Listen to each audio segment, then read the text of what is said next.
Friends, welcome to Ruchika's kitchen. Pizza गर्म ही अच्छा लगता है और जब वो ठंडा हो जाए तो फिर टाइट हो जाता है, फिर वो खा नहीं पाते हैं। इसलिए आज हम वेस्ट पिज़्ज़ा को यूज़ कैसे करें ये बताने वाले हैं। ये देखिए, पिज़्ज़ा बहुत ही टाइट हो गया है और इसे ऐसे खा नहीं सकते, बहुत ही टाइट हो गया है। ये आप देख सकते हैं वीडियो में। और अब देखिए हम इसे कैसे यूज़ करते हैं।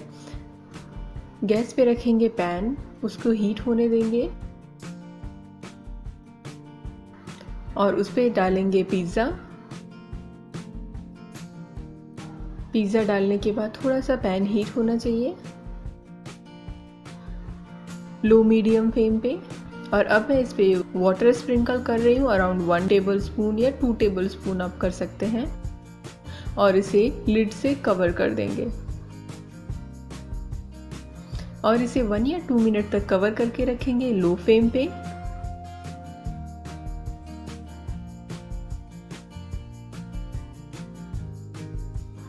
आप देख सकते हैं पिज़्ज़ा गर्म हो रहा है, चीज़ भी मेल्ट हो गया है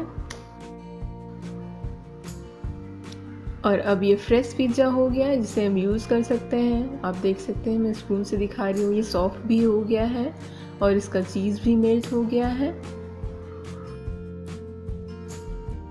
और अब हम इस पिज़्ज़ा को यूज़ कर सकते हैं। Soft and crispy tasty pizza ready हो गया। अगर आपने ये चैनल अभी तक सब्सक्राइब नहीं किया है तो प्लीज़ हमारे चैनल को सब्सक्राइब करिए और लाइक का बटन दबाना ना भूलें। Thank you for watching me.